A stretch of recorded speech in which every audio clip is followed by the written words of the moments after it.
G'day and welcome to the poddy, in which I connect with some of the most influential guests from across Australia and the globe to share their very inspirational stories. I was born with cystic fibrosis, a chronic illness in which I was told would most certainly ruin my life. But like many of the incredible humans that I have on this show, I'm on a mission to prove that we aren't defined by our circumstances, but rather how we choose to respond to them. I'm your host, the captain of the ship and the man in charge, Bradley J. Dryborough, and this is a lot to talk about.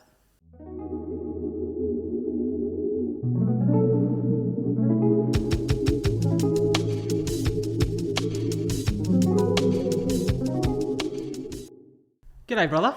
Hey, mate, how you going? Good to have you here. Good to be here, mate. If you're listening, you may recognise that insanely deep voice. It's one half of the We Mean World podcast. Correct. The hilarious human being that is Jarchy Archdale, or as many of you probably know him, Jarchy. Correct. It's good to have you here, brother. Mate, it's good to be here. Thank you for having me. Absolute pleasure. I was saying to you before that I always enjoy recounting where I first come across my guest. Yep. And it was one of your sayings that made its way into my group. A couple of the boys just absolutely having a giggle about some of the stuff that you say on the pod. Yeah. But then also just like that fucking voice is hard to miss. To be honest with you, a lot of the time, if I'm out and about, people won't recognise me, but then they'll hear me talk and they'll go, I fucking knew it was you. We don't swear on this podcast. We swear. We're cool. Yeah. I fucking knew it was you. And it's like, that's the giveaway. People sort of like size you up and they're like, what's going on? And then they'll hear me speak to a mate or something. They're like, I knew it, which is pisses. So that's like the defining feature, I think. Does your old boy have a really deep voice? Or He does. Yeah, he does have a pretty deep voice. Okay. I was going to say, well, this could be like the product of, you hear a lot of country music artists talk about they've got to have a certain amount of durries and whiskey. Well, I wish it was as cool as that. I drink a lot of whiskey and I have smoked a bit in my day. And, you know, I wish it was just whiskey and cigars. I'm sure that's had a bit of an effect on it.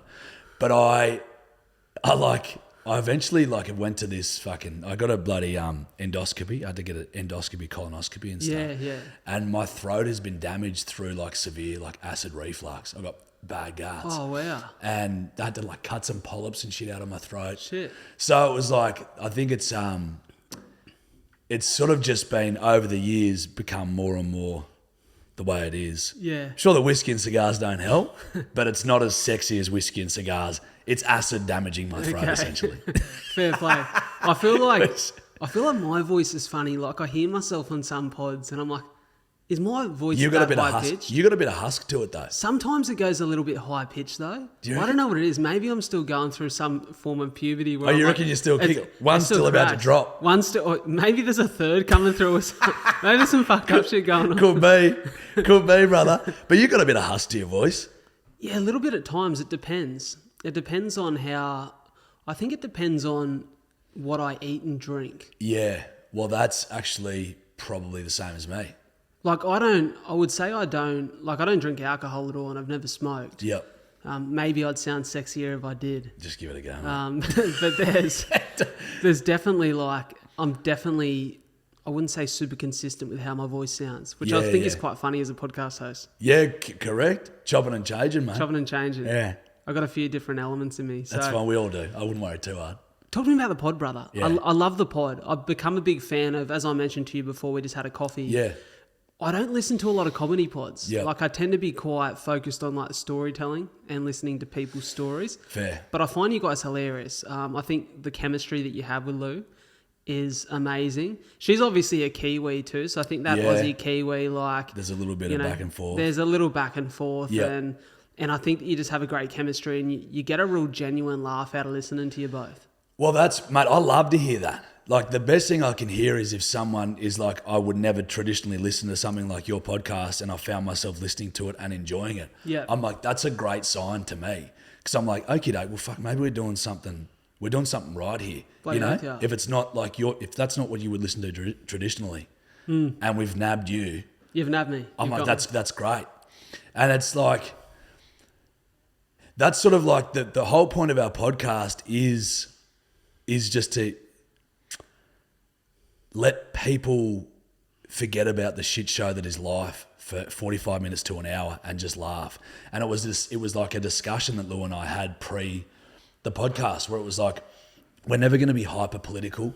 We're never going to be like hyper controversial in terms of divisive topics or divisive content. I'm like, there is enough of that, I think, in this world, especially in the world of social media, that is generally fucking fairly divisive. I'm like, let's just try and make a podcast. Also, Lou and I don't know what the fuck we're talking about. So it's like two people with completely unqualified. It's nonsense. It's nonsense. Yeah. So it's like, who wants to hear about the political climate from dead shits like us? I'm like, let's do what we know, which is just spinning yarns, talking a bit of shit and trying to make each other laugh. And through that, hopefully we'll make the audience laugh. And that's the point of the poddy.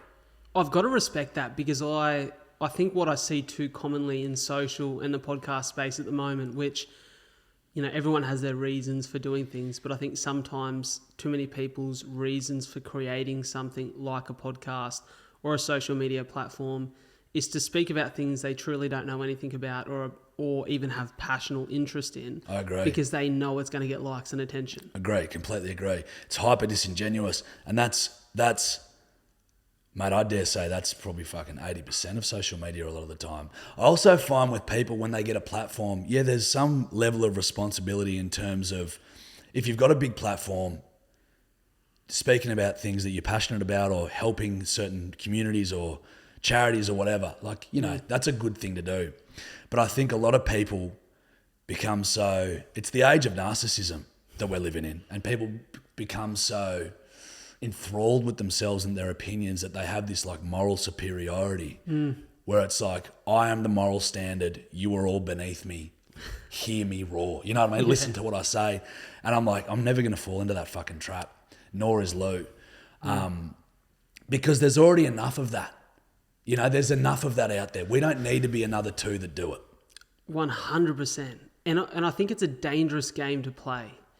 Because I agree. Have you seen there's a gent on TikTok? He's an American dude, and I believe he's a journalist, and he tends to do a lot of political content, and he's quite funny. He walks through the streets and often goes to the different parades for different presidents. Yeah. And there's one I've been seeing recently where he went to like a Trump parade. Yeah.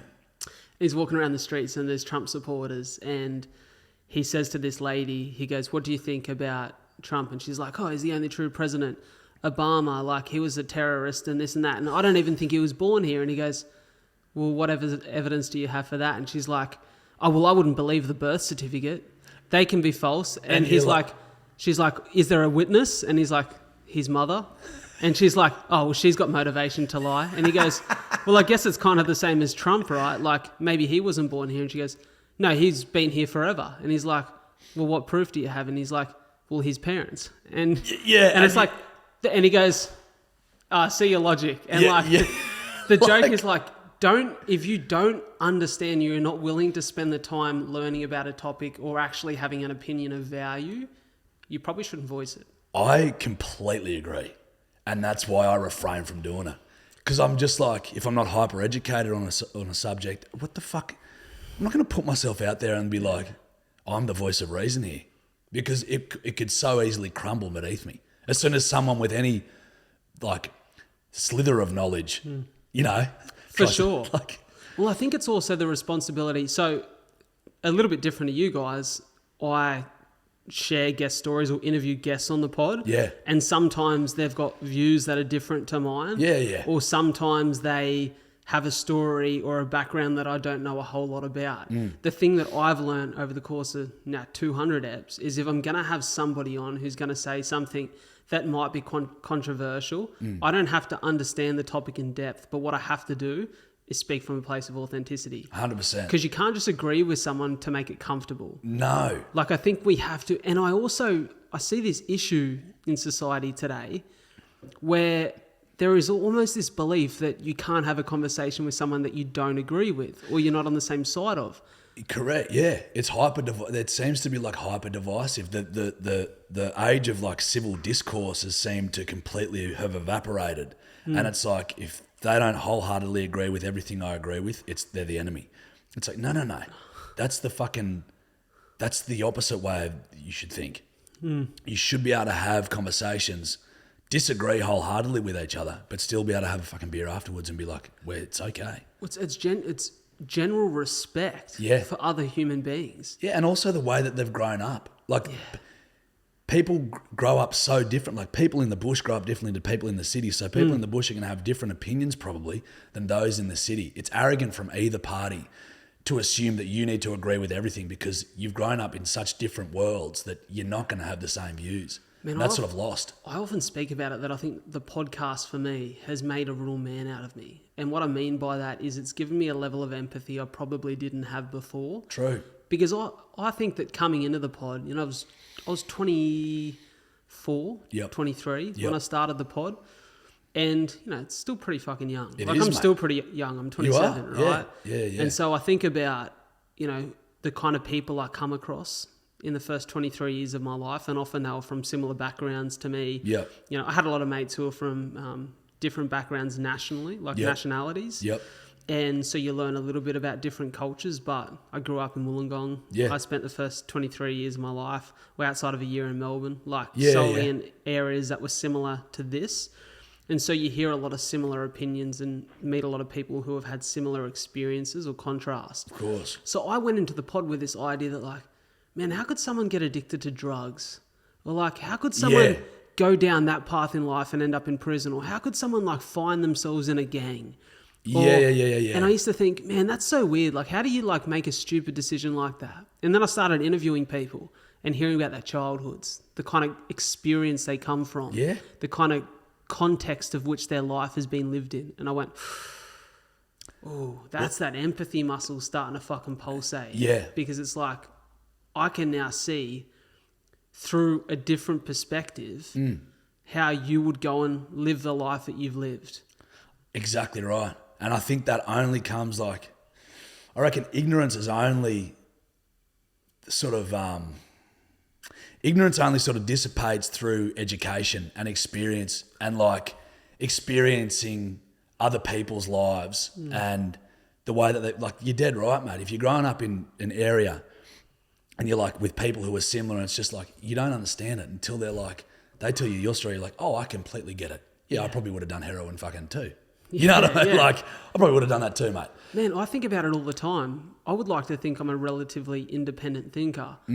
But I loved my parents so much. If my parents said to me, mate, we rob banks and that's what we do, I'm fucking all in. I know. I'd do anything for them. Yeah.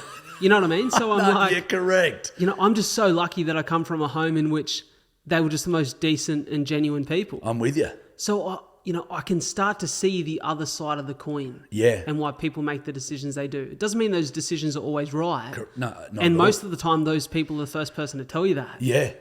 I've had some really interesting people on the pod. I've had people who have robbed banks and spent, 17 years in prison. Jeffrey Morgan, one of my guests. Wild. Incredible story. Great human being now. Does so much for the community. Yeah. But through his own experience has gained perspective and empathy. Yeah. So I think it's just such a blessing that we live in a world in where, we spoke about it earlier today, the power of connection where I'd encourage anyone to get outside of their phone and have real conversations with real people. It's the only way you learn. Yeah, I agree, mate. Sometimes I'm notorious, so my phone, let's just have a look at it. I'm so fucking bad with this thing. I've got 697 unread messages, text messages on my phone. I'm so bad with this thing, and the irony is I use this thing to live. Yeah. This is how I create my content, but I'm so bad with it. And it's because I've thought about it, I'd rather not talk to one of my mates for 4 weeks and then see him at the pub or go for a bushwalk with him or whatever. I'd prefer that because we're in an age now, it's a million WhatsApp groups. Everyone's texting all the time. There's just so much connection. And I find it quite overwhelming a lot of the time. I'm just oh my God, I go fucking missing for 4 days. Honestly, if I was to drop dead tomorrow, no one would realise because they're he never answers me anyway. After a week, they'd be maybe we should check on Jarch. But they wouldn't because I just don't talk to anyone, which I've got to get better at. But it's this, the connections are it's watered down. It's really watered down and everyone is so connected through WhatsApp and stuff, which I think is great. I think there's a good element to it, but sometimes I'm it's too much. Everyone just woo back. Yeah. You know what I mean? I spoke to Soph about this yesterday, right? So I was thinking about, I asked myself a question. Like, I journal quite a bit. I like to write. Yeah, right. And I journaled yesterday and I wrote myself a question. If I could change one thing or remove one distraction from society, what would it be? And I sat there and I mulled over this for like 20 minutes and I was thinking about it. If I could remove one thing from society, a distraction, what would it be? And the hard truth was social media. Now, the reason it's a hard truth is because somewhat the opportunities that I've had through the podcast, were in fact mostly the opportunities I've had through the podcast and the work I do now, is because of social media. 100%. Right? So I'm very grateful for it. And I think there's very healthy ways in which you can engage with social, which I've definitely not mastered. Yeah, neither. Right? And I think, why would I remove it from society then? Well, because I honestly believe, like you said, the value of connection has been watered down. Yeah. Or we've been fooled to think that it's real connection. Yeah. That because you follow someone on social media, you know them. Correct. Which is so false. Yeah. And so I think about a world in which our parents grew up in, where you took photos on a camera, you got them processed or whatever they call that thing. I don't even know what they fucking call it now because I'm that fucking young. Developing photos, yeah. Right. You develop a film photo after the fact, so you didn't spend half an hour out at the dinner that was supposed to be enjoyed and conversation was supposed to be had. Yeah. Looking at the photos to make sure they justified why you went there for dinner. Bruh. You shits me. Like, I'm the fucking worst at it. But you went out for a run for the sake of going out for a run without having to take a story of your feet moving across the ground. I'm fucking guilty. I'll put my hand up, bro. Yeah, I know. That's why it's a double-edged sword. Because I enjoy social media, obviously. And, like, I love being creative and that gives me an outlet to be able to be fully creative. My brain comes up with an idea. I write it down. I film it, I edit it, and I put it out there, and it's like that's a great creative outlet. But at the same time, like I kind of feel sorry for kids these days because I grew up in I got a taste of that world where it was like I didn't get a phone until I was 16, and it was a fucking black and white CDMA Nokia that had Snake on it, and you could call and text. That's it. Whereas kids these days, the value to them is shown through how many fucking hearts they get on a photo, you know what I mean? So it's like that. Fuck that. That's a rough way to grow up. I 100%. reckon. Just the value is, and if you don't get enough likes, kids are like, what? I think anxiety with kids and shit, and depression and stuff is just through the roof in this age. It's crazy to me. And here's the weird thing, right? I'm all for discussion around mental health. I have a lot of discussions around mental health. But I often wonder how in a world in which we are talking about it more, we've got more resources for people than we did 10 years ago. I think we have more problem with mental health now than we did 10 years ago. I agree. And someone could argue that maybe it's because there wasn't enough awareness or comfort in conversation about mental health 10 years ago.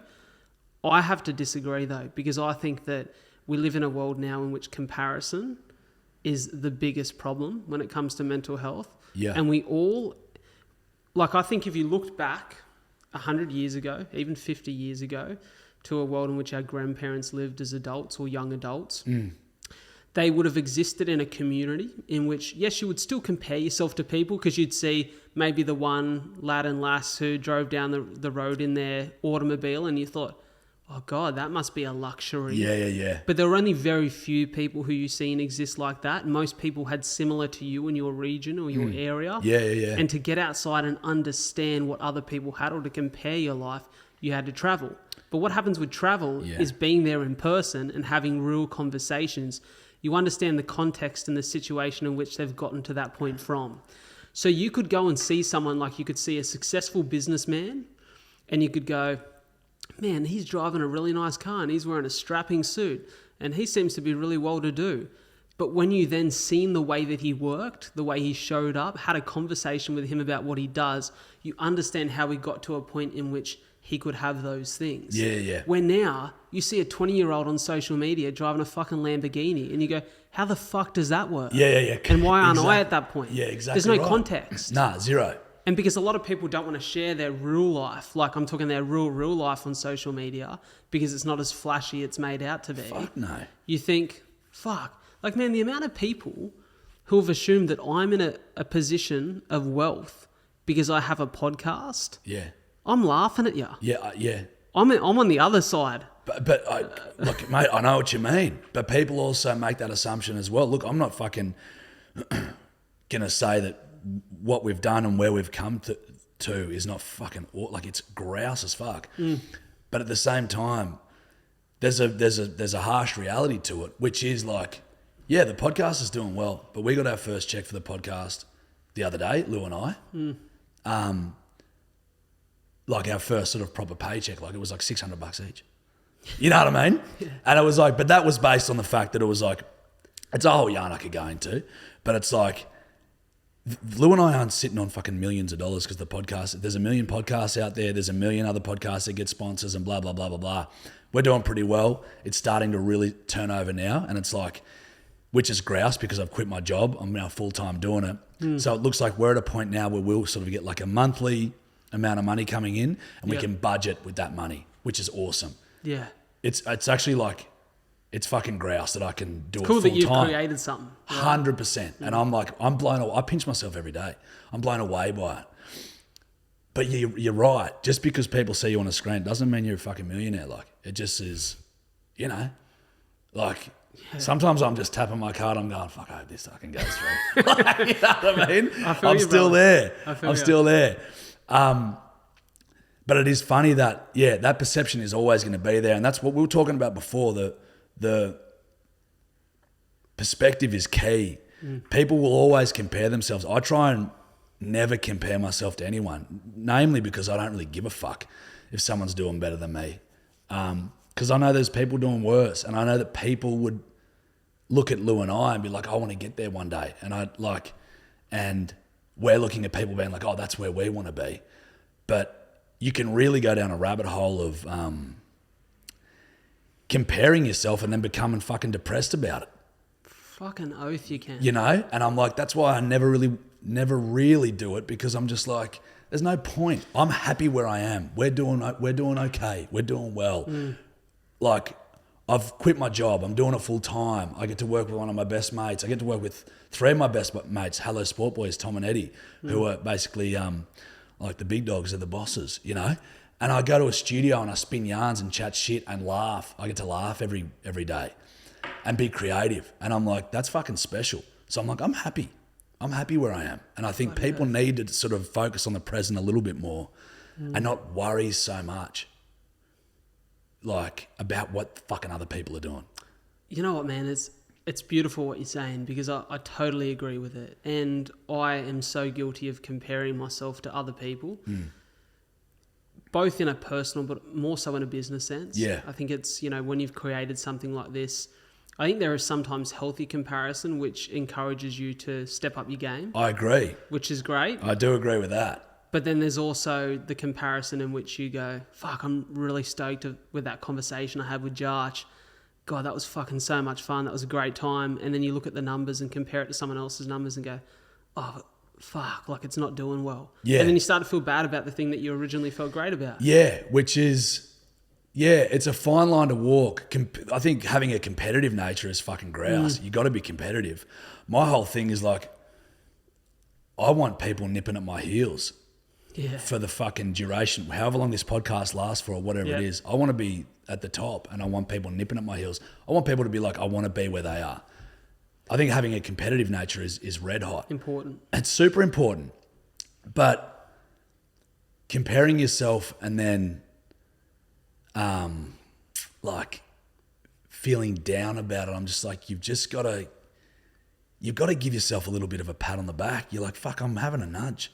Like I'm giving this a red hot crack, and that's good enough in itself. Bloody oath, man.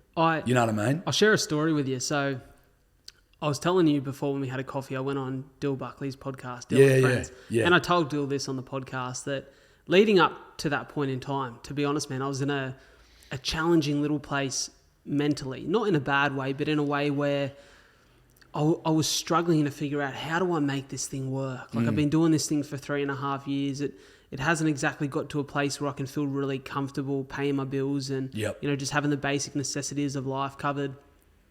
And I was just starting to stress out a little bit about that. And I was like, fuck, I had a little moment where I sat there, and I'm normally the person who has the most self-belief in the world. Like, and I just have the most supportive people around me that if I said, fuck it, I'm running for PM, like people around me go, fucking oath, you're the man to do it too. That's so I'm very awesome. lucky. Yeah. But I had this little moment of self-doubt in which I sat there and I was like, fuck, am I a fool? Like, I quit my job, I sold my house, I've burned through everything I had to keep this thing alive, to try and make this thing something special that uplifts and inspires people. Yeah. I was like, am I a fool for this? Fuck no. And what's funny, so I get an email literally 10 minutes after having that thought. And it was from Dill Buckley's producer, Das. And Das goes, mate, we'd love to have you on the show. Now, I'd wanted to go on Dill's shows for years because I really enjoyed it. Yeah. And I remember getting the email, man. It made me fucking emotional because I was like, fuck yes. Like, that's the little sign that I needed, right? Hannah, what a time to get it too. What a time to get it. And it's funny the way that, I wouldn't say I'm the most spiritual cat, but I'm like, it's funny the way the universe works. But I remember, particularly after getting that email, and I told Soph, and she just made the biggest deal about it, like, because she's so supportive, and like, she come over yelling and screaming and gave me a big hug, and God love her. like, it was a really special moment. I remember stopping in that moment as I was giving her a hug and thinking, fuck, for all the things that haven't worked out the way I hoped them to yet, look at all the things that have. Like, I've got a person who loves me. Yeah. I live in a fucking beautiful place. Yeah. Man, my health's in a good way. Yep. Like, and I've had to fight for that, but it's in a great way and it's really consistently good. I mean, how fucking lucky am I? Yeah. And that's that perspective you talk about, right? Yeah. And sometimes you just need a fucking slap over the head to remember. Kinda. Because you can, mate. You can. Dude, I had a very similar situation. But I was just being a fucking sook. You know, I reckon I'm fucking happy 99.9% of the time. Yeah. We all have our days. You know, when you have your days, you just wake up, and I just woke up and I didn't know why, but I was fucked off. From the moment my eyes opened, I was fucked off, and I had no idea. Sort of moping about, whatever. And Steph, she's red hot for this, if I'm ever in a slump like that. So I was like, oh, Dale, I was like, I'm going to go to the gym and fucking try and sweat this shit out because I'm not feeling good today. And then she just sent me this text. She's like, hey, just want to let you know, 2 years ago, you fucking were basically forced, pushed out of a job. You're at the lowest point of your life, blah, blah, blah, blah, blah. She's like, you've just got a brief for X amount of dollars for this brand on a podcast that you created. And you've got these deals sort of coming to you through your own content, blah, blah, blah, blah, blah. She's like, you should be really proud of yourself. She's like, this is great. And I was like, boom, just like hit me through the chest. And honestly, it got me out of I was just like, yeah, stop being a fucking little bitch. I'm like, I'm being a sook for like no reason. And I'm like, yeah, it just generated the perspective that in that moment I needed. Yeah. And I was like, yeah, that is awesome. I'm like, fuck yeah. And I was like, thanks, Dale. I fucking needed that. And that's the value of good people in your life though, right? Big time. And I'm a big believer that you need to have people in your life who are honest with you, but who genuinely know how to support you. Because I think too many people have yes men around them who, when they're in a shit spot, will validate that. Yeah. You need people who know how to pull you out of it. Yeah. Like, that's the value of support. Yeah. This is what we were saying before at the cafe when we're like talking about that 19-year-old pop star that has $1 million, got the Lamborghini, blah, blah, blah, blah, blah. Fucking people around them who are just succubuses using them for all that they've got, and that they will be yes men. That's why I said to you, I was like, I'm so glad that this shit didn't kick off when I was 23. It's kicked off when I'm fucking like damn near, I'm 33. And I'm like, that's grouse, because I've already got those relationships of my very honest mates who will call me a fuckwit and tell me I'm being a fuckwit. Yeah. Like, and I think you don't need to rush it. I'm like, and I'm super lucky for that. I've got all these great relationships already embedded where I'm not going to have people just saying yes to me because of some sort of fucking status that I might eventually get. You know what I mean? Yeah. I've got people who are going to tell me how it is, irrespective of what the situation is. Man, I have a lot of respect for people who, and naturally, as you get more opportunity, you're going to meet people who also have opportunity and are doing great things. And that's normal, and that's great. And it's great to meet new people. I love meeting new people. Yeah, same. I love learning from new people, hearing new perspectives. But I love that I've got some incredible fucking mates who, like, I value more than anything.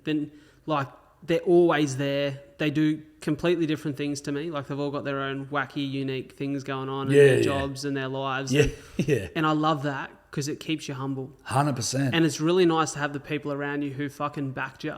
Fuck yeah. When you started with nothing. Yeah. With no proof. Yeah. Like I was laughing the other day talking about my old man. Like he's like my best mate. He's a great human. And he's just, from the minute I started this thing, he's been walking around telling people that I'm fucking better than Rogan. Love it. Like he just backs me 100%. Yeah, love that. And I'm like, if this blew up tomorrow, he'd go, told you so. Yeah, 100%. Yeah, 100%. And like, it's nice to have those people though, that when you got nothing, they're saying, fuck, keep at it. Yeah. Like I was working, so I was in real estate for years, right? Like 4 years. Left the industry for a couple of years and have dabbled here and there where I needed to go back and earn some money. And recently was particularly in a tight little spot, and I was like, fuck, I'll go back and do a bit of work Monday to Friday.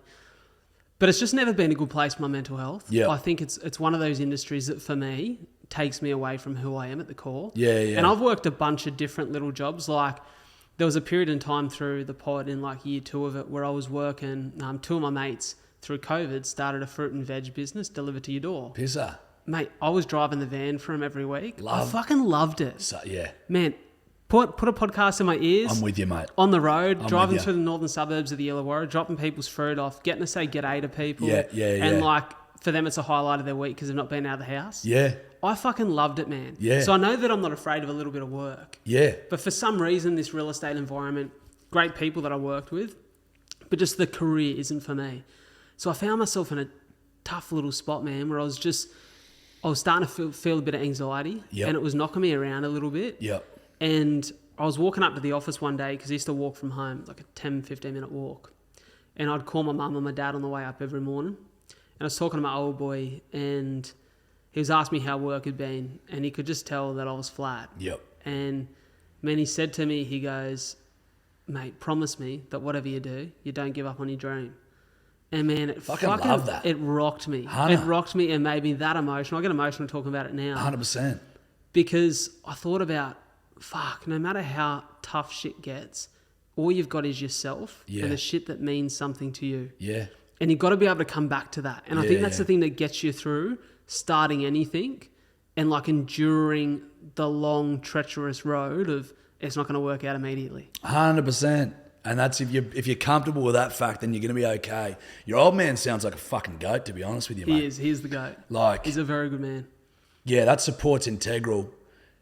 It, yeah, mate, like, I went for a fucking walk with one of my best friends, one of my oldest mates, Ed, like a few weeks ago, and we were just yarning about it. He's like, mate, how's it all going? I'm like, yeah, mate, she's kicking. It's good. It's going well. And he's like, mate, how do you deal with the... He's like, because, like, people have been talking shit. And, like, people that I know, friends, and you start something like this, and a lot of the time, especially in Australia, I think there's, like, very much a tall poppy syndrome. And he's like, people were just being like, look at Jarch fucking doing this bullshit. Like, fuck, that shit's going to fucking faceplant. And he's like, how do you deal with that? The criticism. And I was like, to be honest, mate, number one, you're kind of the last person to hear about that if they're usually talking behind your back. So, mate, number one, I don't really hear a lot of it, but I know that it goes on. Number two, I don't give a fuck. Because I'm like, the same people that were dissing you are the same people that are going to be like, oh yeah, I'm mates with that bloke in a year. So, I'm like, so fuck them. Lou, like when we first started, Lou was going to the pub to meet up with a couple of mates, and her friend said, hey, just a heads up, these boys have like been tearing strips off you and Jarch for like the last 20 minutes at the pub because we just started the podcast and like, oh, look, anyone thinks they can start a fucking podcast. Look at these dipshits, blah, blah, blah. And Lou was quite upset by it. And I just said the same thing to her. I said, Dylan, those same cocksuckers will be sitting at the pub in a year's time and they'll be the ones telling people that, oh, yeah, I'm actually mates with Lou. So I said, don't worry about them. Yeah. Who gives a fuck? Like... It's funny, isn't it? And I was in maybe a privileged position where for the first 3 years of this, and I think that's part of when not too many people are listening, you don't get too much criticism. Yeah, you get a little bit, yeah, but you don't get too much, where really 99% of the feedback I got, to my face at least, or on the stuff that I posted, was really positive. Yeah. But you know the world of TikTok. TikTok has this incredible virability in which so many people who have no context will see clips. I recently put out this clip where it was actually from the Dylan Friends pod, and I didn't have any context in the clip that I had cystic fibrosis, but I was telling Dill the story of how I had my first ever lung bleed. Yeah. And how up until that point in time I'd been told that if you're ever coughing up copious amounts of blood, like you could be dying. Like it could be something that's burst internally. Oh, Jesus. So you stress out. Yeah, And so I mate. was 18 at the time. My dad's rushed me to hospital and I'm thinking, fuck, my old man's going to see me die. Like, it was pretty emotional. And I put this clip up and it's gone gangbusters. It's nearly at 1 million views, right? Shit. Which means some people are going to see it and have some unique opinions. Of course. Some of the comments were hilarious. Like, I have to give them credit. They were fucking creative and they're tearing me down. Yeah, okay. But some of them took the piss out of the way that Dylan and I looked. Some of it, one of the comments was like, hey bro, let's start a podcast in quotation Of course, marks. we get the, yeah, bro. Yeah, and I'm like, Dill's got a fucking killer pod. Yeah. And I'm like, so that man's fucking earned the right to have his podcast. But I thought about it and I'm like, I normally just leave negative comments and I don't justify them, but I had a Ricky Gervais moment. I was like, Good. this person needs a reality check. I like this stuff. So I replied to the comment and I said to the let's start a podcast, bro.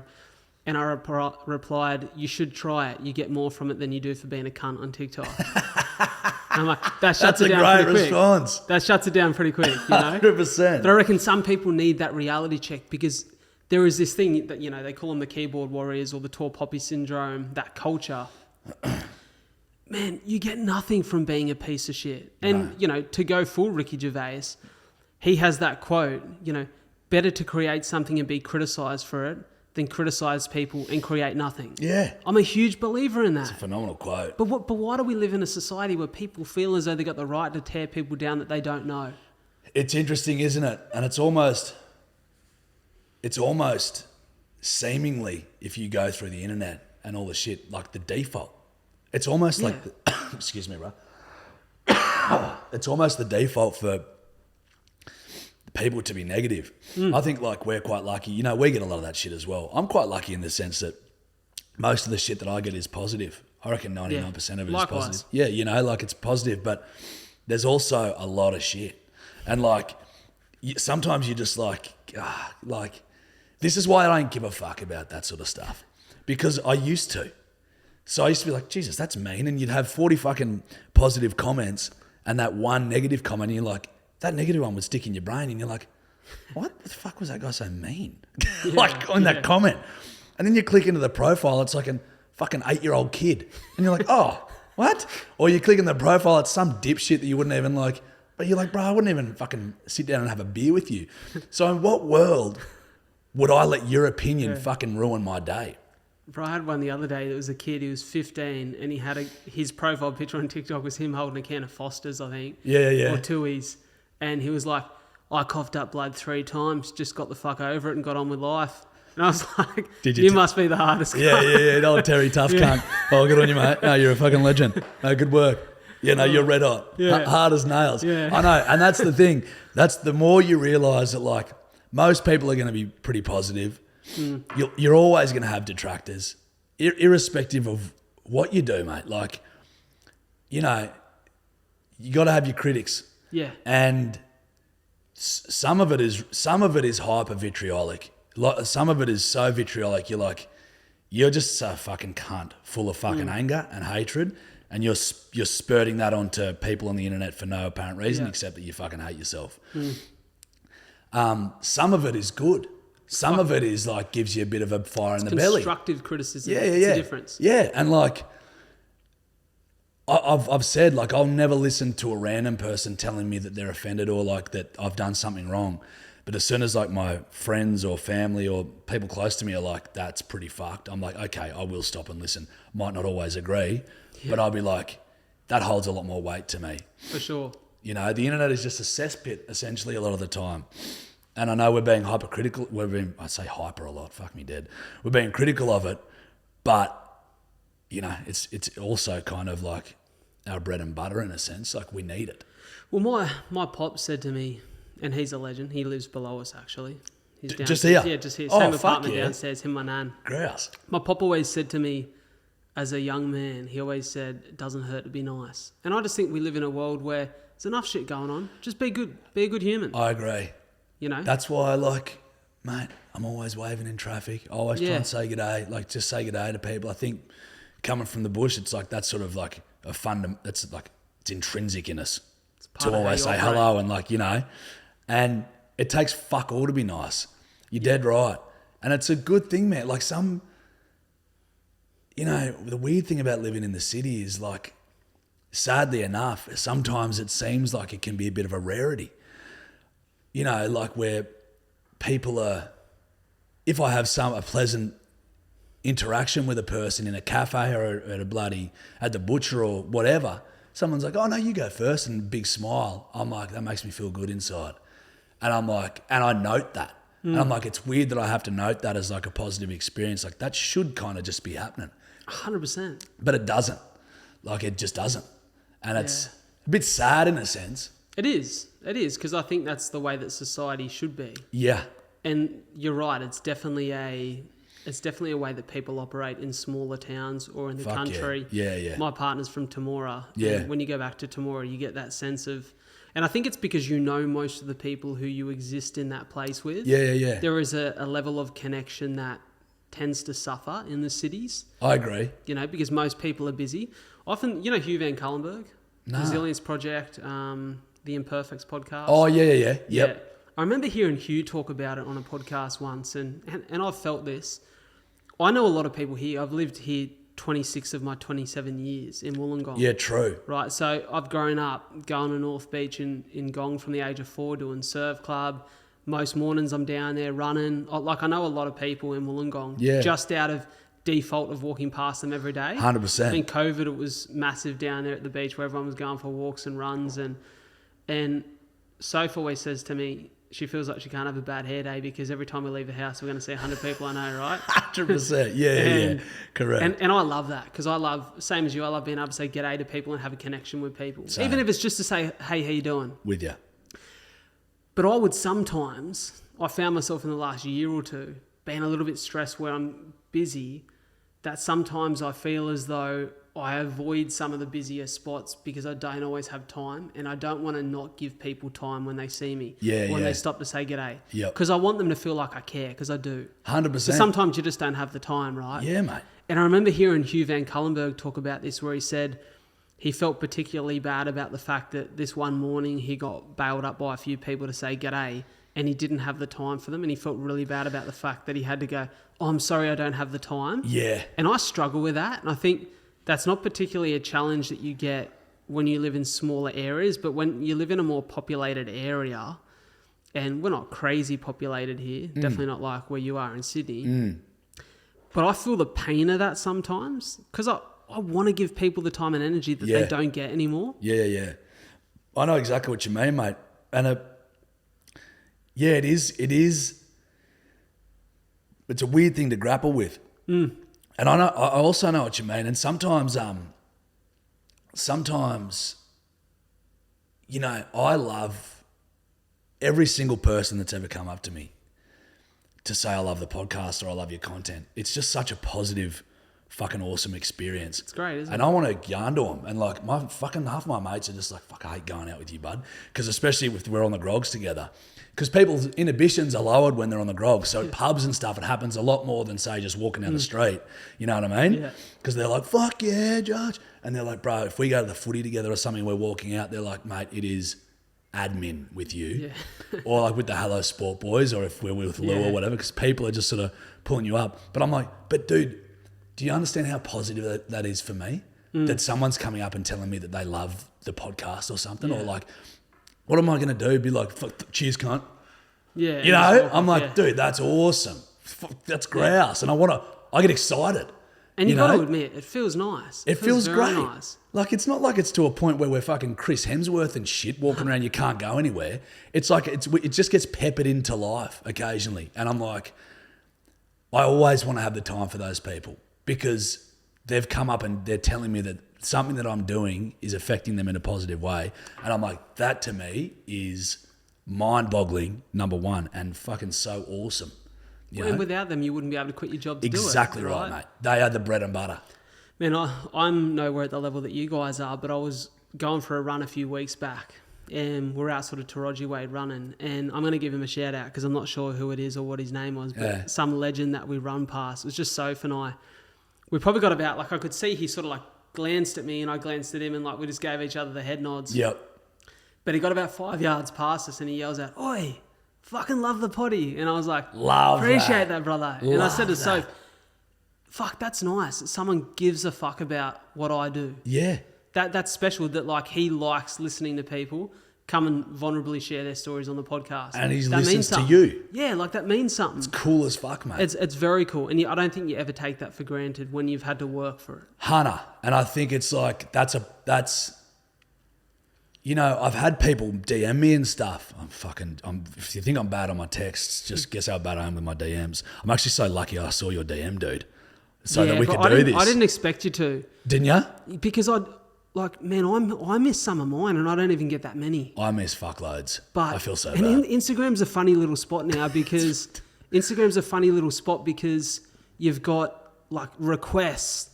And then all hidden these requests different and shit. hidden requests and like you're just gonna miss shit, especially when you got as much going on as you do. Yeah, there's a bit, but it's also no excuse. I've got to be better. You know, I've got to be better. Like, Yeah. But then you've also got people in your own life that Yeah. you care about who are real connections that you have to like.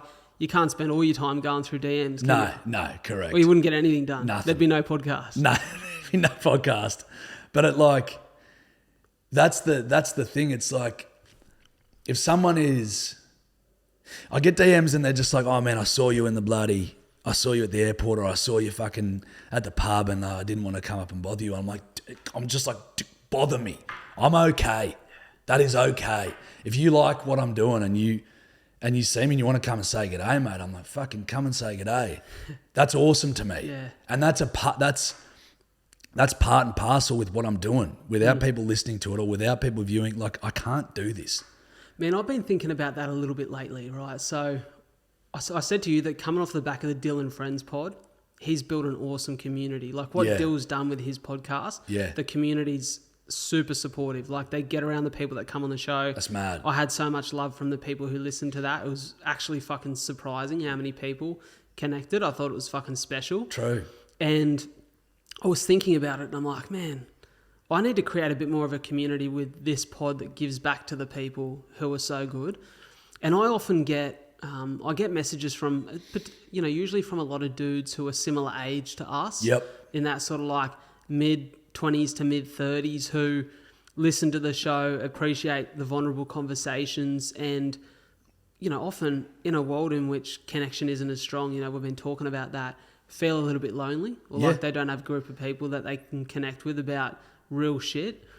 And often they reach out and they want to catch up. And the sad thing is, like, I've got a bunch of really good mates who I'm already struggling to see on a monthly basis. Yeah. So I'm like, I can't go and have a coffee with everyone. Yeah, And I wish yeah. I had all the time in the world to do that. Yeah. But I don't. And I've also got like a person at home that I love and family that I want to see. Hannah. And, shit that I've got to get done. But what I've been thinking about is like, man, maybe like every 2 months, I should just do like a pop-up run club. Yeah. Where I say to everyone, hey, meet down the beach this day. We'll go for a cruisy as fuck 5K run. Like we'll run as slow as the slowest person. Yeah. Hang together in a pack. Have a good yarn after and a coffee and fucking hang out for 2 hours. It's a great idea. And just create like a bit of a community initiative. That's a fucking where great idea. It doesn't have to be every week, but just like every couple of months. Yeah. Like, or if I'm down in Melbourne doing it at fucking, if anyone's keen to come down and run through the tan, Yeah. give us a shout. Yeah. Like, just give back to the community and engage in that way. That's a great idea. Like, it's good to do stuff like that, mate, especially because the community gives so much of their time to you and your projects, right? So when they're fucking listening, fuck, I just did something that I hate. What'd you do? Whenever people are like, I find it condescending when people are talking to me and they go like, so basically with podcasts, right? Basically, right, they, so you get podcasts, right? When they say right, Yeah. I'm like, yeah, I fucking get podcasts. Or like, I feel like when people say right all the time, it's like, they think you don't understand what you're saying. And I just did what I hated. I am a walking hypocrisy. Right? So, what the fuck was I saying? Oh, so with the bedwetters, that's for those of you who don't know, that's the name of our Outstanding, by the way. podcast listeners, yeah, the bedwetters. Yeah, I love it. We sort of, Lou and I have been talking about that because we're just sort of like, what do we do here? Like, how do we get back to these guys? And one of them called up the other day and was like, you should do something for the 100th ep. And we're like, fuck yeah, let's do something for the 100th episode where we get them all in, like get as many as bedwetters that want to come, and like we just do something for them to be like, thank you. That's cool. Thank you. And I think it's really important to have those connections with the community that listens. We get to have a hotline at the end of every episode where, you know, bedwetters call in and spin a yarn or take the piss out of us or do whatever. And we've just sort of started calling them back and just talking to them. And it's just such a fun, weird little experience because they don't expect you to be on the blower when you call them, you know. And it's just cool little things like proper connecting with the community that you've created is like wholesome shit. Hamish and Andy have done it the best. Like the way that they've got... What's the thing that they do where you can go up and ask them for $1? $1, yeah. And they'll either give you $1. If they don't have $1, they'll bow. They've got to give you a bow. Yeah. Those guys are my goats. They're awesome. So I grew up listening, like, in the country, like where I was, you don't really get the metro radio stations and stuff. So they were the first podcast that I would ever listen to. And I just fell in love with them. And I've loved them ever since. And I still listen to their podcast. Real pinch me moment for me was like when we were doing the podcast and even we were in the top 20 with Hamish and Andy. And I'm like, cool. Holy fuck. I'm like, for me, just seeing their names and something that I'd created in the same realm fucking took my breath away. I was like, this is wild. I'm like, these guys I've looked up to for fucking, 15 odd years. I've met Hamish once. He wouldn't know who I am, but I met him at the Imperfects live show in Sydney because he's good mates with Ryan Shelton. Ryan's a part of that trio. Yep.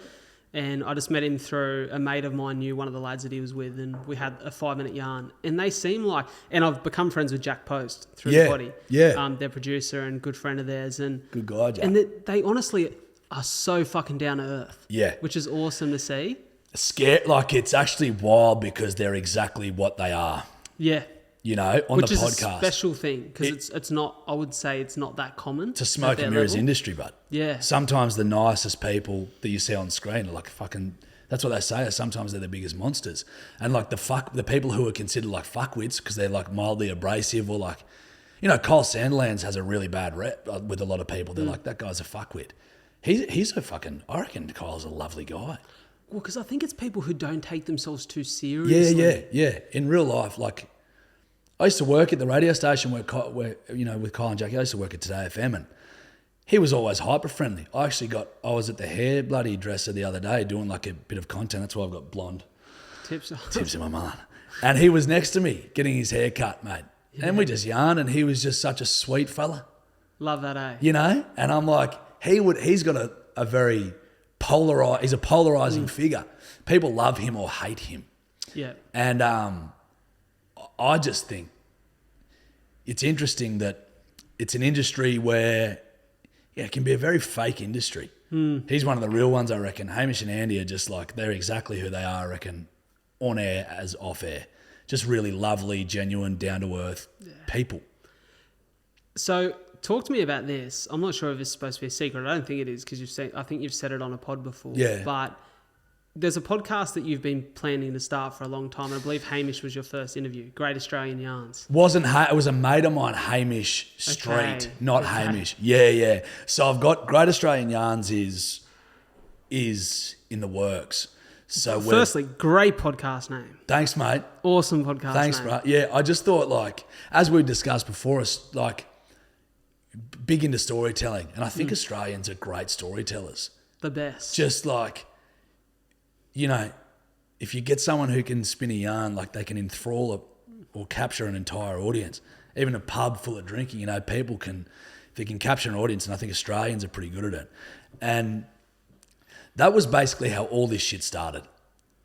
Talk me through this. So country lad, like going through university to do commercial radio. Talk me about how all this began. So basically, I was just sort of working. I did commercial radio at uni, got a job. I had to do like a 2-month internship at a radio station in order to graduate.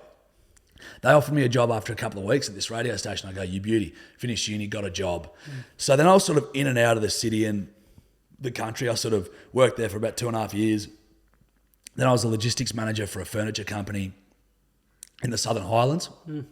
So I was sort of still based in Sydney, but it ended up I would commute every day, and then I sort of got a bit tired of that, so I would sort of stay in the Southern Highlands and then sort of be sort of back weekends, just back and forth. And then I worked in radio again at Nova, and mate, I just got fully burnt out from media and the city. I was just fucked, right? So what do you mean by burnt out? Like mentally Mentally burnt physically? out. Okay. I was mentally completely fucked. I was like, I needed a reset, essentially. And so I was like, you know, it was fucking mid-drought. There was shit going on at home, and I was like, you know what, I'm just going to go back to the farm for a while and just reset. I was like, maybe I'll go back for a month and just recalibrate in terms of what I want to do and how I want to play this. And a good family friend, Anthony Uren, basically said, mate, we've got a job out at the sheep station at Congai. It's a 25,000 acre sheep station. They run like 45,000 head of sheep, about 18 to 2,200 head of cattle. And he's like, you can work here until you're ready to fuck off. I said, you beauty. So I was there for about 8 months and just working on the station. And it was the most perfect reset of all time. I loved it because it went from like fucking sometimes like 180 emails a day and just feeling like I was drowning every day and like not being able to get on top of it, and like just levels of stress and anxiety that I've never ever experienced. I'm very lucky that I don't suffer from any mental illness as prevalent as it is today. Like I've been very lucky to escape that. Yeah. Situationally, I've certainly had it, but I've been pretty lucky in terms of like being able to navigate my way through life, avoiding that. But at this period, it was like I was the lowest I've ever been. It was in a real bad spot.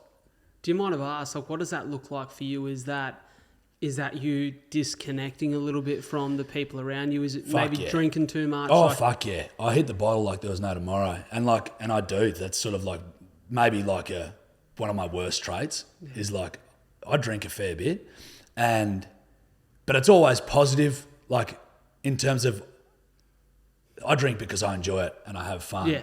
But certainly during that period where it was like I was so stressed and so fucking low that like, yeah, I'd just be sometimes in my room just drinking whiskey, you know, and like just fucking knock myself out. And it just got to a point where I was like, I had a episode and I was like, this is not normal. No one needs to be this stressed. Like, this isn't worth it for me. Like what I'm doing, like what I'm going through is not worth it. I've got to make a decision. I've got to change something here. And so I was speaking to Mum fairly consistently, and I was just like, Ma, I think I'm just going to come back to the farm for a little bit and just recalibrate and figure out what I want to do. She's like, I think that's probably a good idea. So I did that and stayed for a fair while. And I always had this thing of like, I wanted to do Great Australian Yarns, this podcast. One of my friends, Jarchy Waters, she texted me and she's like, hey, with this Great Australian Yarns thing, she's like, get TikTok. And I said, what the fuck is TikTok? And she's like, it's this short form video platform, fucking just post content. She's like, just chuck a couple of old Instagram stories on it, have it, so when you start the podcast, you can promote the podcast through this new platform. I said, right, I know, sweat. So I did that, and I just put some old Instagram stories on TikTok, and one of them went viral. It was just me patting an echidna. And I got like 20,000 followers from this fucking video. And I was like, what the fuck? That's crazy. I was like, what the fuck is this platform? Like, what is this? Yeah. And mate, honestly, that's how it all started. And then because I was working on the sheep station, I was just doing sort of like daily life on a sheep station and trying to make it funny. And then grew more and more of a following and just started to build it. Then I started doing it on Instagram. And I've just slowly been building it. So it all started based on the fact I was going to do Great Australian Yarns, and I haven't even done that yet. But I've done a pilot episode, we've got a pitch sort of deck going through, and basically I've got a list of cats that I want to yarn to, and we're kicking it off. Beauty. But it was just, I remember my mate calling me, and when I went back to the farms, it was like the drought was at its peak. It was really, really bad. And I was basically pushing a mob of sheep from the top of Congai, which was the property name, down to the shearing sheds, like down to the wool sheds. And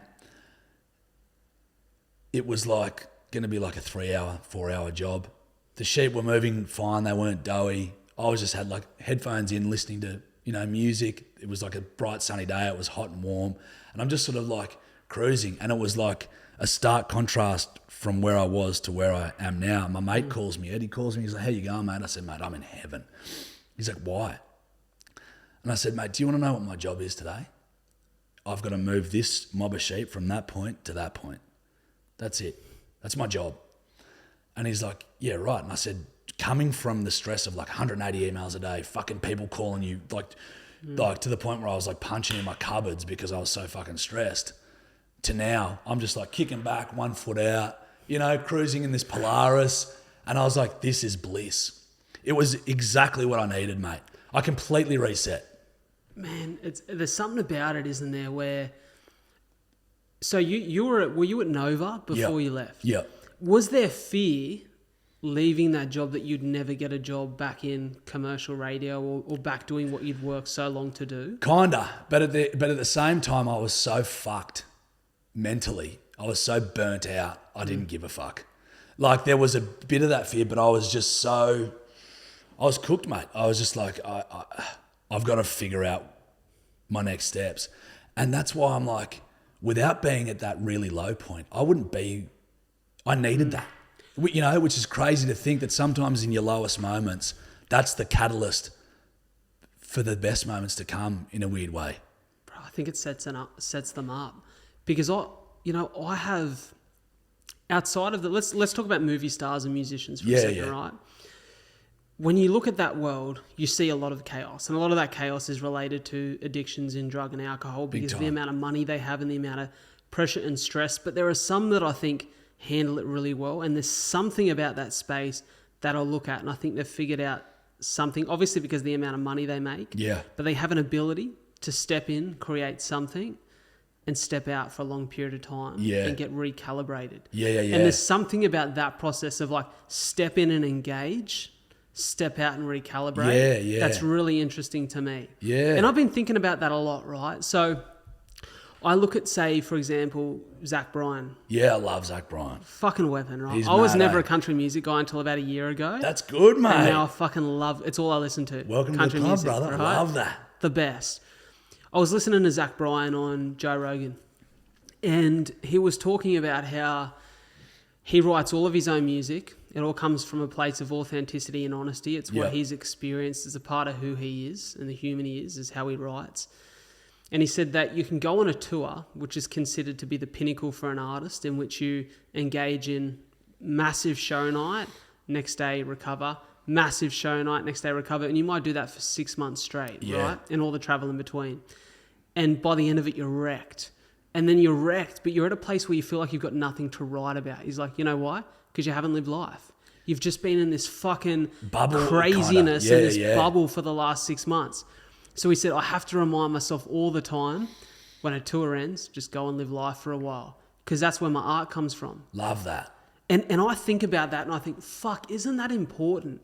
And I can imagine that recalibration for you did that. Like, I don't think it's any surprise that everything that's come the last couple of years is likely a product of that. Yeah, kind of. And I think I agree. And that's a great way to look. Like, yeah, he seems to live it right, I reckon, Zach. He's like, he doesn't hold back. He's not scared to like, just tell people to like, no, fuck off. I'm not doing that. I'm running my own race, which I think is important. Man, I seen that like, he put a story up, I think this morning, like him and his dog on a road trip in his car, which is no fancy smick piece of work. It's just a regular car on a road trip to go watch his football team play. That's mad. Or something like that. I'm like, that's the fucking best. McConaughey was a great example of that. But I'm not a massive bookworm. I'm trying to get better at reading because I think it's really important. And I actually think it's really important in a world where we're so distracted. Like, I am trying to develop the ability to sit down and read a good book and hear about someone's story or perspective in a way that encourages me to disengage from everything else. Yeah. One book that was so easy for me to pick up and not want to put down was Green Lights, McConaughey's book. Yeah, right. Have you listened to it already? I haven't. Mate, it is fucking brilliant. Like, it's arguably one of the best things I've ever put in my hands and read. True. Like, in terms of the messages and the stories, outstanding. And the thing that I found fascinating about this guy is obviously we've seen him on screens for years, but his ability to do that and say fuck off to an opportunity, to walk away from millions and millions of dollars and reject those rom-coms to then go into a role that he wants. I did hear that. And he spoke often about after he'd finish a project, he'd like book himself a flight somewhere crazy that he had a dream about, or him and his dog would get in his RV and just fucking drive, and like him and his wife lived on the road for a bit. And I'm like, I think that's important. Yeah. Because I just think we're stuck in this cycle sometimes, and I get it because, man, the rent needs to be paid every week and the bills come in. Correct, and life is stressful, and I understand that people have obligations. Yeah. But man, I'd encourage people to disengage. I'm trying to get better at it too. Yeah, right? yeah. I'm with you. That's why I'm so lucky that I've still got the folks back at the farm. Yeah. So we've still got the farm that I grew up on. And so it's like, and I'm very lucky now that I've quit my full-time work and I'm doing this full-time, that like I could record a podcast on Thursday, like our Thursday podcast to come out Friday. Mate, then I can just fuck off back to the farm for fucking 4 or 5 days. And that's great. And I get to spend like time with my parents that is like great time to be able to spend, and just go and recalibrate and muck about and do whatever I need to do. So I'm pretty lucky in that sense that I've got that outlet. Because the city can become way too much for me a lot of the time. I can become like hyper claustrophobic in there and just fucking over it. Just get over it. I'm like, oh, I'm over it. I need to get out.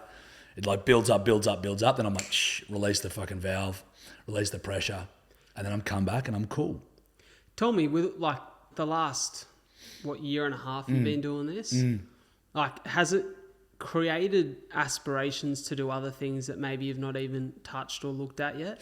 Like a little bit, but my main focus is cultivating the podcast. So it's like, we've been doing this, it seems to be working, and it's like the wheels are spinning at the moment. And so I'm like, that's sort of become my baby. And like same with Lou, that's sort of become her baby too. And it's like, we really want to focus on just cultivating that as much as we can. Keep doing my like own skit content, and like I enjoy doing the comedy content on my own pages and stuff. Like keep that up. And then if other opportunities arise, which they do, they're rearing their heads, and I'm like, oh, that's kind of cool. Yeah, I could do that. But my main focus is maintain consistency with the podcast, even though it's a fucking complete shit show. Maintain that shit show. And grow it to a point where it's like, okay, this is completely humming. We've got this down to a fine art. Now I can sort of start to branch out a little bit and like maybe do other things whilst keeping the podcast going, of course. Would you ever consider doing stand-up? Mate, I did a podcast with Will Gibb yesterday, and he's asked me to do stand-up. He's getting people like at the end of this month, I think, to do like their first stand-up set. And I said I'd do it. It terrifies me. But I'm sort of like, I also want to challenge myself a little bit. I'm big on like setting challenges and like just challenging myself a little. Like I'm doing a boxing match in January. Oh, sick. Never been in a ring. And I'm like, but that excites me. For sure. You know, it terrifies me.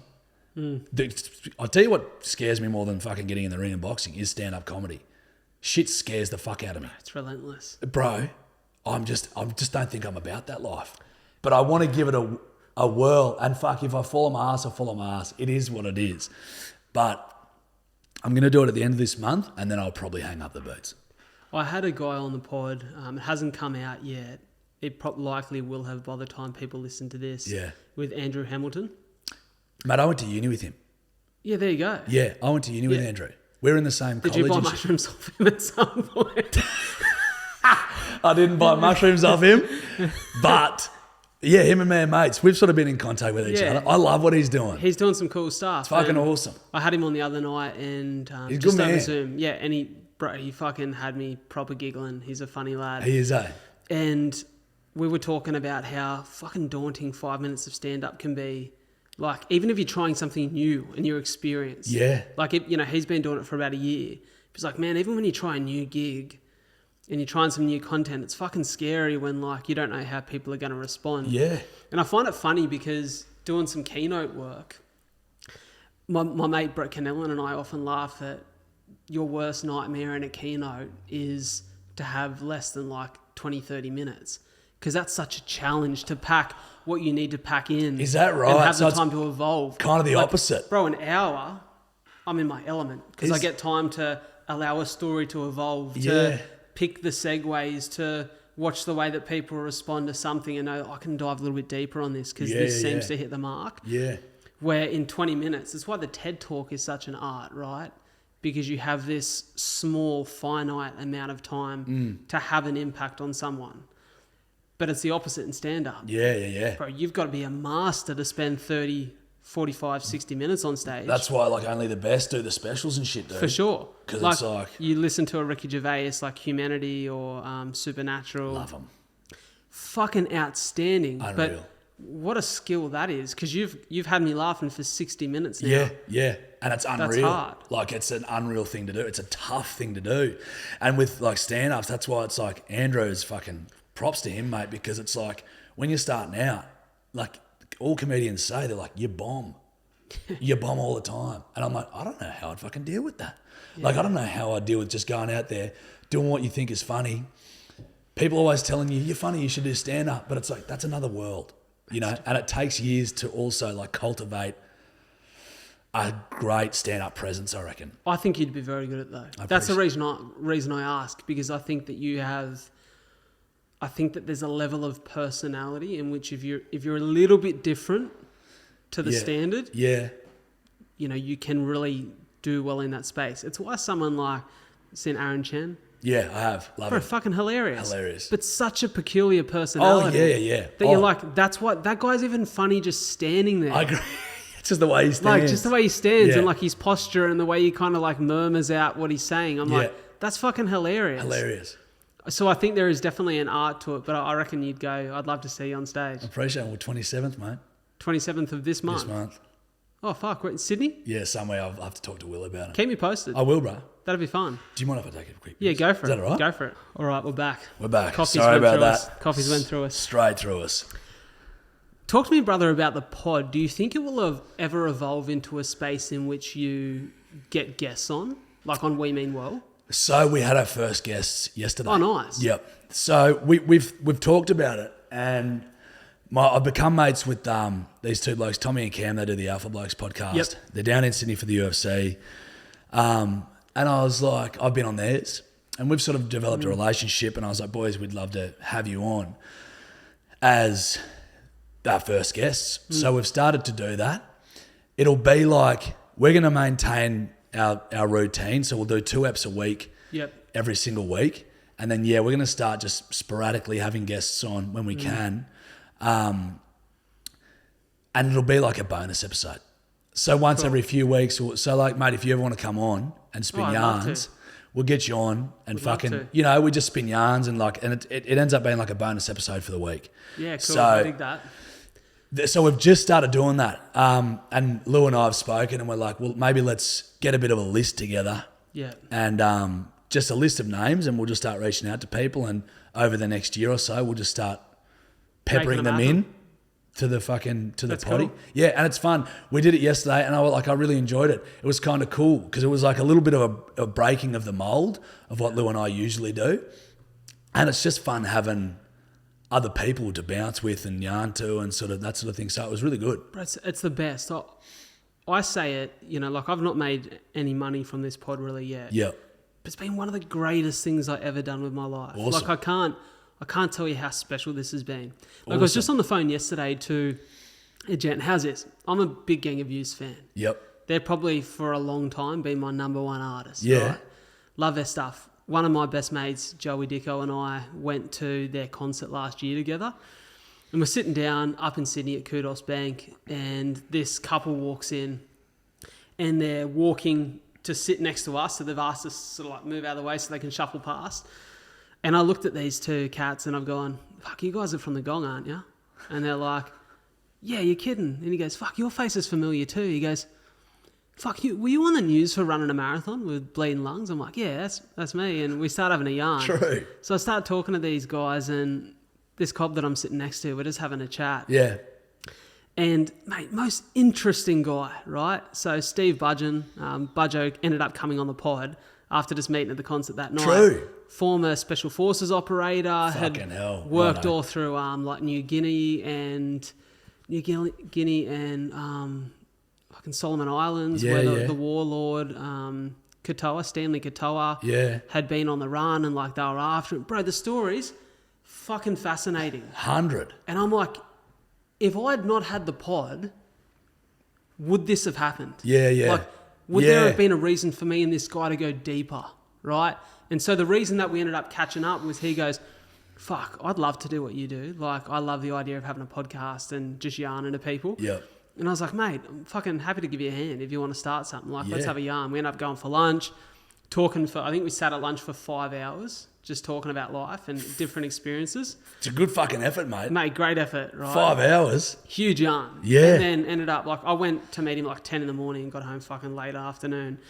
And he ended up coming on the pod. Fucking outstanding. And yesterday I'm just driving in my car going, fuck, I haven't spoken to Budjo in a year. Gave him a bell, catching up for coffee on Wednesday. Love that. That's a connection I would have never had. Hannah. Like the likelihood of you and I bumping into each other. Yeah, If there wasn't the podcast connection. Exactly like, right. It's fucking special. And I think that's the thing I always say to people who are like, you know, there's a lot of podcasts around. Not everyone has to have a podcast. But Yeah. I think there's something special about when these two mics are on, neither of us have our phone out. We're chatting to each other, we're looking at each other eye to eye. Yeah, it's nice. It's special. Like, well, it goes back to connections. Yeah. It just goes back to like, you know what's good? You know what's wild to me is that you fucking yarn to the bloke for 5 hours and then you're like, fuck, now we've got to like sit down and like yarn. you know, you'd think like it'd all be done. Yeah. But you can like, that's great. Like it is. It's pretty special, mate. And that's why I think like doing this sort of stuff is almost cleansing in a way, you know? You sort of like, because I don't know about you, mate, but even when I'm fucking watching a movie, like I'll be like watching a movie and then I'll just be like, check Instagram, whatever, go back to the movie. Worst. And I'm like, Jesus, is my attention span so poor now because of this thing that I can't even sit down and like watch a movie now without like checking my phone. Where it's like, I haven't even thought about it. You know, it's just like, it's a great break from like reality, I suppose, in a sense. And it's just nice to sit down and fucking yarn. Man, it is, isn't it? And there's been times where I've been heaps better at disengaging from socials. Like I went on a trip at the start of last year to Port Douglas by myself. True. Just went up and spent 10 days. I was like, I want to go somewhere in Oz, somewhere different. And I was like, I want to have like a bit of an adventure. It's grouse up there, eh? Oh, bro, I'm like the only place in the world that has 2 World Heritage listed sites, you know, next to each other in the Barrier Reef and the rainforest, Daintree. True. I didn't know that. So I was like, yeah, pretty special. So that's mad. I booked myself an Airbnb, went up for 10 days, turned my phone off. Like my only thing was I can only talk to my family, like my mum, my dad, and my sister, who I speak to every day. Yep. Went up, journaled every day, read every day, met some interesting cats, and like snorkeled off the Barrier Reef, went for a day trip through the Daintree. Mate. And man, it was special. What a trip. I gave myself the permission to like take photos and take some memories, but I couldn't post them till the end of the trip. Love that. And like, there's this weird struggle where you're like, fuck, I need to post on Instagram so people know I'm on a holiday. Yeah. It's so fucking stupid. Yeah, I know when you think about it. When you think about it like that. But I'm like, it was so good. And it gave me this really nice glimpse into what life should be like. Mate, well, I go water skiing every year at this dam called Copton Dam, at like sort of near Inverell, up where it's sort of where I'm from. Yep. And we've been doing it since I was probably fucking 8 years old, like, and it's sort of been the same mob with a few people coming in and out or whatever, but like there's like a fundamental mob of us that go and do this every year pretty much. And it's funny, there's no service out there. So this thing just becomes, honestly, I look at it like it's a useless brick of shit. And dude, we just go there, we water ski, we drink, we sing, fucking dance, and you just find yourself, because this becomes nothing. I don't even charge it up because I don't need it. Yeah. And it's so crazy, and it's like, it's liberating, and it's funny when you look at it like this is a piece of shit. We just sit around the campfire just spinning yarns, and someone's playing guitar and someone's out skiing, and I'm like, this is living. And it is like a really good little break from giving a fuck. Have you ever heard of Fern Cotton? I have. She's got a podcast called Happy Place. She's a personality over in the UK. Pretty sure she's been on TV for years. Yeah, Fern Cotton. What does she look like? Blonde lady. I think Bride she's and like maybe like late 30s, early 40s. Yeah. Done some pretty special things in her career. Yep.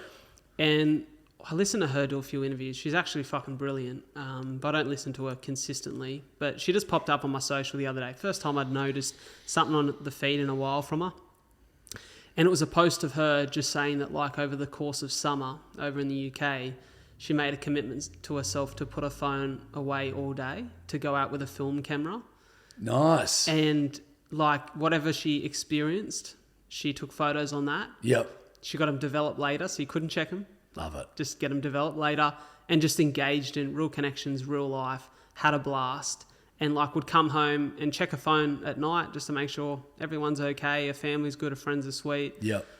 And sometimes I think, fuck, I crave that. But then there's this other part of my brain that's like, well, man, if you want this thing to grow, you've got to be engaged and social. The dichotomy of it. I'm trying to find the balance of, like, how do I post the clips from the show so people know about the chat that I had with Jarchy? But also, how do I just go look my missus in the fucking eyes when we're having dinner and leave my phone at home? And believe it or not, this thing called the wallet, Yeah. like, can actually come out in my pocket, and I can pay for dinner on my card or with cash. Yep. Like, I don't need to have my phone, because that's my excuse at the moment. Is that I need it for yeah. See, I'm like a boomer. I'm so, like, not up with that shit that I don't even really have that stuff on my phone. So I need my wallet irrespective of what I'm doing. I'm like, if I don't have a wallet, I'm fucked. Right, don't get it on your phone. Like, it just, like, I think I got a credit card on my phone and I was like, this is bad. This is bad for me. So I just I actually like to deal in cash. And because, especially like at a pub or something, I'll get money out because I'm like, sorry, mate. You're all right. Because I'm like, it gives me a budget. Yeah. You know what I mean? Because I can just do this all fucking night. And it's like, yeah, cowboy, I'm going hell for leather. Whereas I'm like, I got $200 to make this work. I mean, in saying that, I spend the $200. I'm like, fuck, I've spent $200. Then I start tapping my card. But, you know, because I'm pissed. Yeah, but at least you know how bad the night's been, right? Yeah, correct. But I'm trying. But a lot of places don't accept cash now. Yes. So you got to ask. I'm like, do you guys accept cash? And they're like, yeah, yep. And I'm like, fuck, I wish everyone still took cash because I'm like, it's way easier for me. Yeah, bro. And I think it's just something about one of the challenges for me, I think, this summer, and like this spring, summer, is just to engage in real life more. To feel as though, you know, we spoke about it before over a coffee. Sometimes I forget that I don't need to be in a rush for this thing to become the biggest fucking podcast in the world. Yeah. And also that it doesn't need to become the biggest podcast in the world to be special. No. Like, it can have a great community of people who listen, and it's special enough to them, and it's special to me. And that's all it needs to be. Like, it's important. I think we forget that at times. And I often think, in a world in which social media didn't exist, I've always had for the longest time, like as a kid, I was one of those fucking weird kids who just wanted to talk to adults and talk to random people all the time. Yeah. Like, loved it. Like, parents would invite their friends over for dinner and all the kids would be playing. I'd be sitting at the dinner table going, can I ask you a question? What do you do for work? You were built for this shit. I was built for this shit. First word was a sentence. Is that right? Yeah. Like, no, don't do that. Fair dinkum. Yeah. Fucking odd unit. You know what I mean? Like, such it's good, mate. Good to be odd, though. It is. And always had a fascination for storytelling. Like, I was a real sporty, athletic kid. Like, loved my footy, loved my running, my sprinting, but would sit school holidays, me and my cousin Jared, he'd come over, and for 2 weeks, we'd either be playing footy against an imaginary opponent in the front yard. Love that. Just stepping every unit. Yeah. Or we were sitting at the kitchen table writing books. Always loved a story. Just had the biggest fascination with it. Yeah, right. Loved film, loved writing, loved putting something together that communicated a message that was special. Yeah. Always see myself as the hero. Yeah, of course. I think we all do in our own yards. Yeah.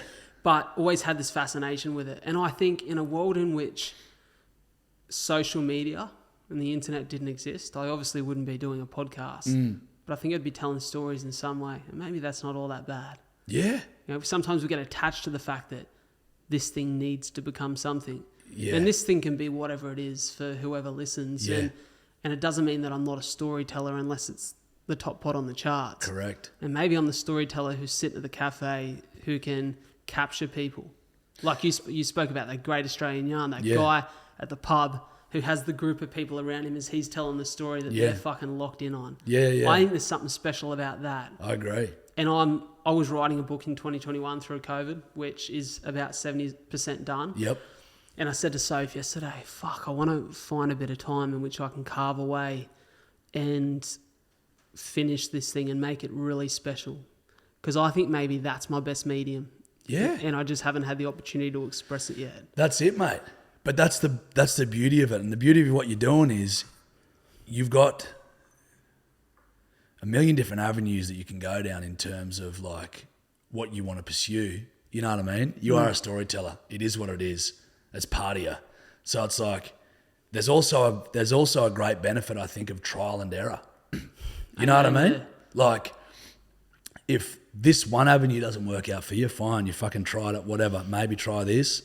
That doesn't work out, try this. I feel like you're never going to not have a crack. Oh, fucking From the brief time that we've like sat down and known each other, it just seems like that's built into you. You're always going to have a crack. Likewise, I think that's a part of your DNA too. Yeah, well, I think so. Like honestly, initially I just started making videos because I enjoyed doing it. Creating. And creating shit and like making people laugh. I was doing it like back in fucking 2013 or 14, just on my Instagram, making shitty videos when they first released the video capabilities. What do you think it is? Is that a personality you've had since young, or is it you've always looked at a part of society and felt like you needed to do something to solve that problem? Mate, I honestly think I just enjoy making people laugh, and if I've got an outlet to do it, I'll do it. You know what I mean? Like because Instagram initially was just photos. Then they're like, oh, you can do like 15-second videos. I'm like, fuck, how do I make funny little 15-second videos? It was exciting to me. Yeah. And people thought that was weird as fuck, especially back then. Like I had a bloke say to me at the pub, he's like, mate, what are you doing? This video shit. I'm like, I don't know, I like doing it. He goes, it's fucking weird. And I was like, fuck, right, I can't. I was like, I do whatever the fuck I yeah, want to yeah, do. but I'd be like, would I come up to you and be like, how's your job going? Oh, I've been doing this. I'm like, that's fucking weird. I'm like, it's weird how people are like, when you put yourself out there, it's seemingly people are more willing to tell you how shit they think it is. And you're like, to me, that's fucking wild. Like I wouldn't Why do would that you ever discourage someone? Yeah, odd to me. It's odd to me. But I mean, that's how some people are built, mate. You know Ethan Hawke, the actor? Yeah, I do, yeah. Have you ever seen that? He done like an interview for TEDx. Yeah. And it was about creativity. Yeah. And he said that creativity, I'll butcher the exact words here, but he spoke about how it's often seen as a privilege, but he said it's actually sustenance. Art is sustenance. And he spoke about how, someone might not recognize the value of poetry or music or film that's meaningful until they've experienced something in their life in which they need that. Until they've lost someone they love. Yeah. Or they've gone through something particularly painful. And I think that's the beauty in what you and I do is we have, and it's such a blessing, man. We have the ability through a conversation or through the way that you make people laugh to allow somebody in a time where they really need it to connect with something that's special. I tell you one thing that like really resonated with me was I've been, as you are as well, huge fan of Ricky Gervais. Love his podcast, love him, Steve Merchant, Carl Pilkington, one of the great trios of all time. Funny. And that became a hyper comfort thing for me. I'd go to sleep listening to them. And I still do. I've been doing that for fuck knows how long. So long. Obviously in and out, like I'll go through phases of not, but then I'll go back to like their XFM shows or back to their podcasts and I'll go to sleep to them. And I'd always be like, fuck, if I ever met Ricky Gervais, I'd be like, oh, I go to sleep to your podcast. I'm like, oh, but that sounds kind of offensive. Like it's boring. Go to sleep. But I've got people telling me now, they're like, hey, I don't want this to sound offensive, but they're like, I've listened to your podcasts through twice. They're like, I go to sleep to it now. And they're like, I know that sounds weird. I was like, no, that is so special to me because I do that. You know what I mean? And I'm like, that was super special to me because I'm like, that's fucking awesome that like, I'm now like their comfort or whatever, you know? Man, it's a very special thing. It's such a privilege. Fucking right? oath. It's unreal. Such a privilege. Unreal. And it blows my mind still. It still just blows my mind. Even the messages, some messages we get where it's like, fuck, she's been a rough trot the last few months. And they're like, I just need to let you know this podcast was a real light. And I'm like, God, gee whiz. I'm like, mate, that's incredible to me. Like it's a beautiful thing. And it's like, I don't even, you know, me and Lou go in there and make each other laugh and just have a good time. And sometimes you don't think about maybe the positive effect it is having on some people. And that's a really special thing. That's why I love doing it. Because I'm like, if I can make someone laugh, my job's fucking done. Yeah, it is very special. Which is cool. So, you know, hopefully I'll just keep making these fuckers laugh and giving them like a bit of light in their day. If I can do that, my job is done. Well, I'll say, brother, it's been very special for me to sit here and have this conversation with you, because listeners of the pod will know I'm not necessarily the most researched human being. I often go into a conversation with just a whole bunch of curiosity and an eagerness to lend an ear and listen and just let this go wherever it may. Yeah. And I really didn't know what to expect today, because we'd never met in person. Yeah. We'd had very brief communication over social media. Yeah. And I thought, I don't know what kind of pod I'm going to get when I sit down with Jarch today. Yeah. But I think that whilst on one hand, you're a very funny cat, and you've provided many laughs for many people, including myself. There's some depth to you too, brother. And that's good to know, mate. There's a huge part of your story which I think will be very revealing for a lot of people who maybe haven't had the opportunity to hear about you as a human being yet. Yep. Which I think is special. But also, I'm very grateful to have sat in front of you and yarn, brother. So thank you so much for being a part of the show. Mate, thank you, because this has been great. I've really enjoyed it. And like, I didn't really know what to expect either, to be honest. And this has been nice, I think, because it's like a little bit of a change up of the norm. And I think what you're doing is brilliant. And I think you're a tremendous communicator. And all I can say, mate, is just fucking keep doing what you're doing. Like, it's the ball will roll, it'll snowball. Like, because this is good shit, what you're doing. So I appreciate that, brother. Keep it up, Russ. And it's been a pleasure to talk to you. Mate, I'll make sure that everywhere people can already find you, if they haven't already, is in the show notes, so we can make sure we keep drumming up the listens of We Mean Well. Yeah, but also bro. Great Australian Yarns when it drops. I'm looking forward to that. When it drops, yep. We'll see how it goes. Mate, you're a good man. Thank you so much for your time. Thank you, Bruce. Appreciate it. Cheers. Catch you, guys. Hooroo. Thank you so much for tuning into another episode of A Lot to Talk About. It means the world that you guys are in my corner, that you continue to listen to the show every week. And if you could do me a massive favour by following the podcast on whichever platform you listen to it, and sharing this episode in particular with just one friend that you feel would benefit from it, that would mean the world to me, and it would help the show grow.